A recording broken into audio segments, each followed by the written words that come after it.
Kara, and I am here in my friend Michaela, and she's going to do some training with the Cappy, and we're going to be really excited to see what happens. Okay, so we moved these guys out to exhibit a week ago.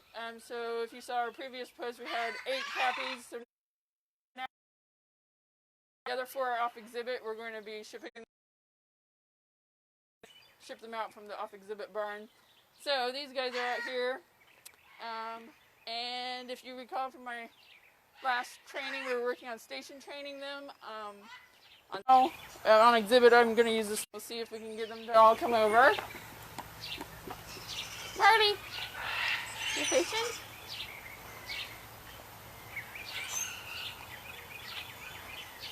Very good. Esther, you coming? Not so much. Travis. A terrible connection.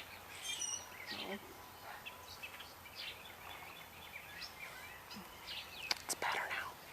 So station training helps us a lot to keep her in a certain spot away from the others. So like when I'm weighing them, it'll keep her out of the way so that someone else doesn't, can you come over here? Doesn't step on the scale when I'm weighing them. And it allows us to do a little more tactile interaction with them. Previously, before station training, she would run away when I tried to touch her, but now she allows that more. And what exactly are you asking them to do? Just stand with their front feet on the log? Yeah, both feet on the log. So another thing I'm working on is, can you show us your teeth? And see how big her teeth are? Can you show to the camera? So, those long teeth are what makes them a rodent. So they're the world's largest rodent. So those teeth never stop growing. So like a beaver is the same family, but all the rodents, their teeth never stop growing. So we have to give them things to chew on to wear those teeth down. Travis, you come to your station? So Travis and Marley are a year and a half old. There's Miss Iris.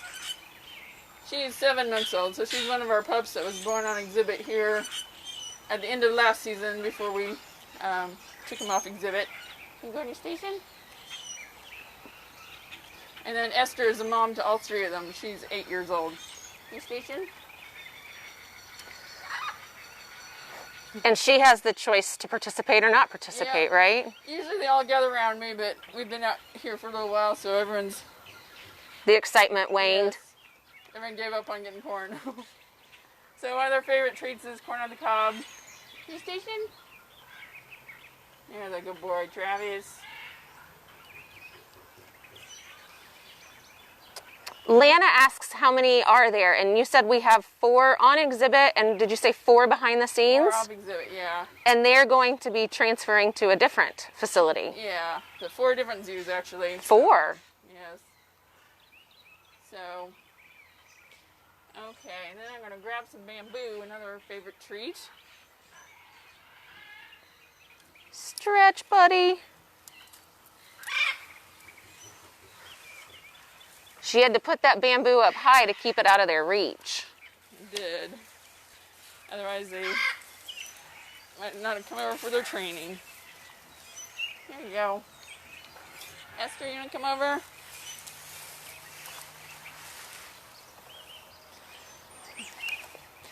Like I said, we give them stuff to chew on it. Oh, I'm sorry, that's going to scare you.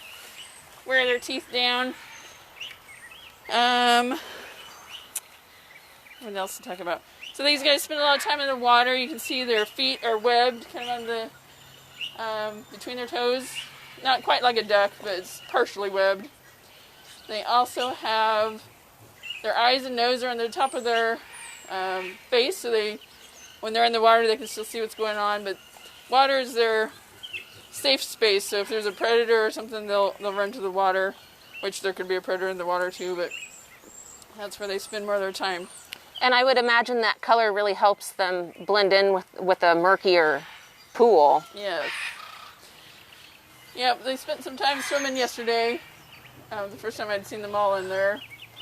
It was kind of warm yesterday. It was a beautiful day.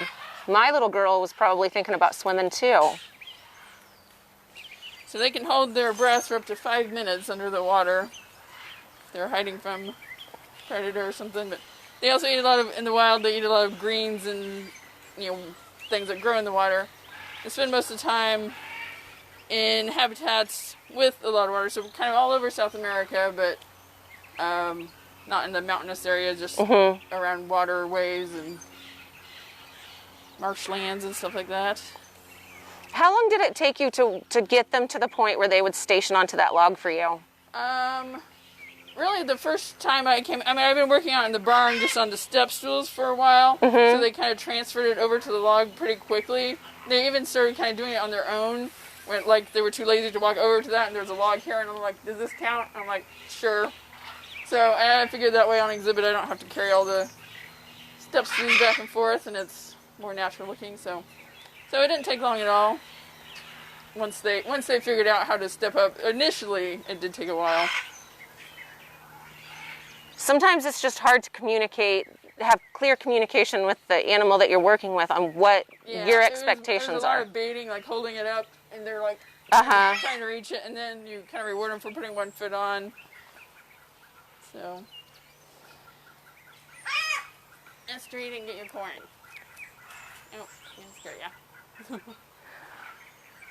We have a question. One of our friends would like to know how long they live.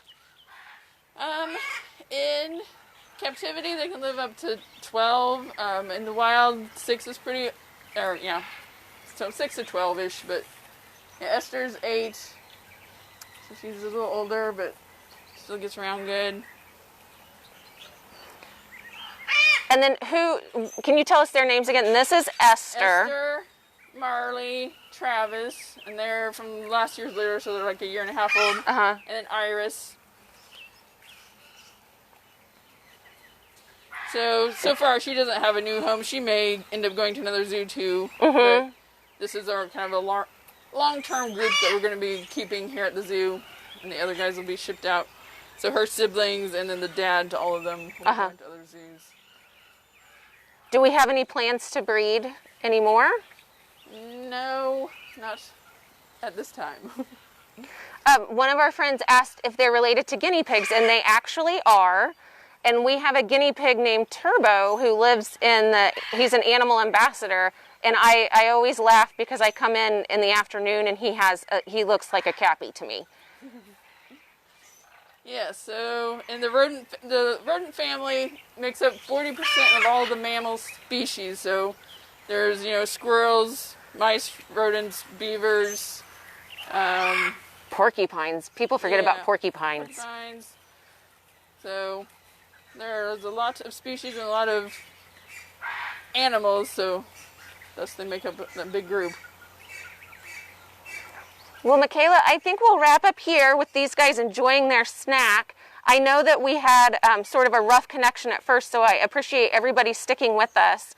And we'd also like to let you know that there is going to be an announcement this afternoon about when we're going to reopen. So be sure to tune in and keep your ear open for that announcement, and we will let you know what's coming next. So remember, even though we're closed, we're still caring.